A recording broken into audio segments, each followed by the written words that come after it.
Good morning. இன்னைக்கு நான் என்ன சொல்லி தர போறேன் அப்படின்னா ஆளுங்களை பத்தி சொல்லி தரதுக்கு என்ன இருக்கு. நம்ம பிக் பாஸ் பாக்குறோம் அப்படின்னாக்கா அவன் ஒரு கரப்பாம்பூச்சி, அவன் ஒரு நரி அப்படின்னு எல்லாம் சொல்லுவாங்க. நீங்க ஆளுங்கள்லயே பாத்தீங்கன்னா அவன் எறும்பு மாதிரி சுறுசுறுப்பு, தேனி மாதிரி அப்படின்னு தமிழ்லயே இருக்கு இல்லையா, அதே மாதிரி இங்கிலீஷ்லயும் இருக்கு. அதே மாதிரி என்னென்ன வார்த்தை அப்படிங்கிறது ஒரு ஜஸ்ட் ஒரு 5 words நான் உங்க கூட ஷேர் பண்றேன் இன்னைக்கு.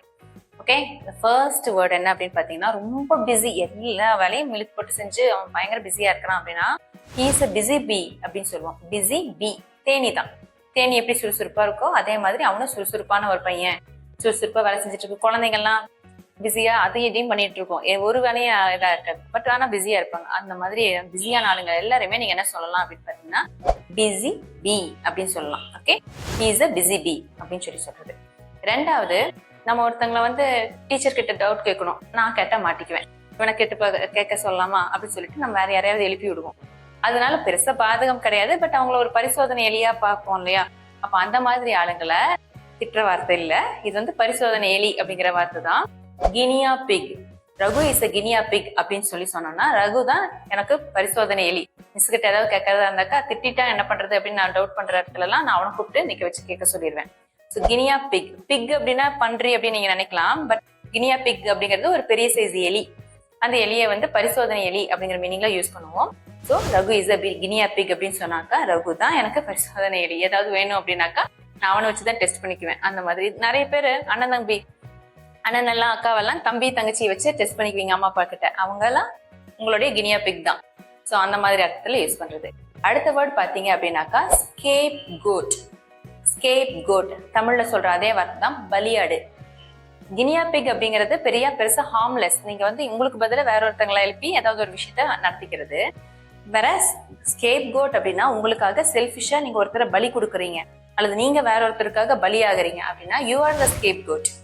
ஒருத்தங்களுக்காக பலியாட நம்ம ஒருத்தர் மீன் பண்றோம் அப்படின்னாக்கா அப்போ யூஸ் பண்ற வார்த்தை என்னது, ஸ்கேப் கோட்.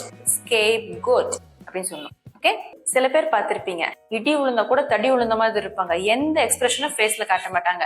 அவங்க அப்பா வந்து அவங்க அப்பாக்கு உடம்பு சரியில்லை, ஹார்ட் அட்டாக்னு ஓ அப்படியா அப்படின்னு நம்ம எல்லாம் சொல்லுவோம், பட் அவங்க வந்து ஓ அப்படின்னு சொல்லி நிறுத்திக்குவாங்க. அவங்க அப்பா சரியாயிடுச்சாமா, அவர் நல்ல வேலை பத்திரமா வீட்டுக்கு வந்துட்டாரு அப்படின்னா ஓ. ரெண்டுக்குமே ஒரே எக்ஸ்பிரஷன், அவங்க ஃபேஸ்ல ஒரு எக்ஸ்பிரஷனும் காட்டவே மாட்டாங்க. எந்த ஒரு இதையும் அவங்க அதை வச்சு நம்ம கெஸ் பண்ணிட முடியாது. இதுக்கு இன்னொரு வார்த்தை இருக்கு, போக்கர் ஃபேஸ் அப்படின்னு சொல்லிட்டு காசு விளையாடும் போது என்ன கார்டு இருக்குது அப்படின்னு காமிக்காது. பட் இந்த டேர்ம்ல நம்ம பார்க்கற இந்த டேர்ம்ல வந்து பாத்தீங்க அப்படின்னாக்கா கோல்டு ஃபிஷ், கோல்டு ஃபிஷ் இல்ல cold fish, COLDFISH, cold fish அப்படின்னு சொன்னாக்கா எந்த ஒரு எக்ஸ்பிரஷனையும் வெளிப்படையா காட்டாதவங்க அப்படின்னு சொல்லி அர்த்தம். அடுத்தது வீட்லயே இருப்பாங்க, வெளியிலேயே போக மாட்டாங்க. யாராவதுனா கூட ஃப்ரெண்ட்ஸ் இருந்தா கூட வாடா எங்க வீட்டுக்கு வாடா, வீட்டுல ஏன் எல்லாம் பண்ணலாம் அப்படின்னு சொல்லிட்டு வீட்டுக்கு வெளியில போக விரும்பாத ஆள் இருப்பாங்க இல்லையா. அப்ப அந்த மாதிரி ஆளுங்களை நம்ம சொல்றது home bird. Ram is a home bird.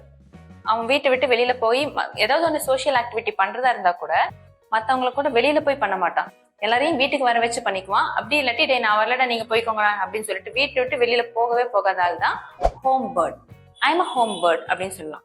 Okay, that's all today's class. நீங்க இது வரைக்கும் பார்த்தா அந்த 5 ஃப்ரேஸையும் உங்களுக்கு ஆளுங்க யாராவது உங்களுக்கு நான் சொல்லி கொடுக்கும்போது உங்களுக்கு ஞாபகத்துல வருவாங்க.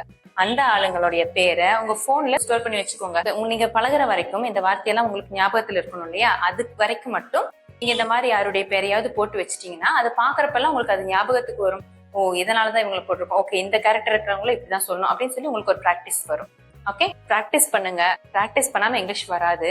ரியல் லைஃப்ல பண்ணுங்க, எழுதி மட்டும் வச்சுக்காதீங்க. எழுதி வச்சு ஒன்றும் பிரயோஜனம் இல்லை. ப்ராக்டிஸ் பண்ணா மட்டும்தான் நீங்க என்ன கிளாஸஸ் எல்லாம் அட்டன் பண்றீங்களோ அதெல்லாம் உங்களுக்கு யூஸ்ஃபுல்லா இருக்கும். ஓகே, ஸோ உங்களுக்கு இந்த வீடியோ பிடிச்சிருந்ததுன்னா லைக் பட்டன் அமுத்திடுங்க, சப்ஸ்கிரைப் பட்டன் கிளிக் பண்ணிருங்க, யாருக்காவது வேணும்னா ஷேர் பண்ணிக்கோங்க.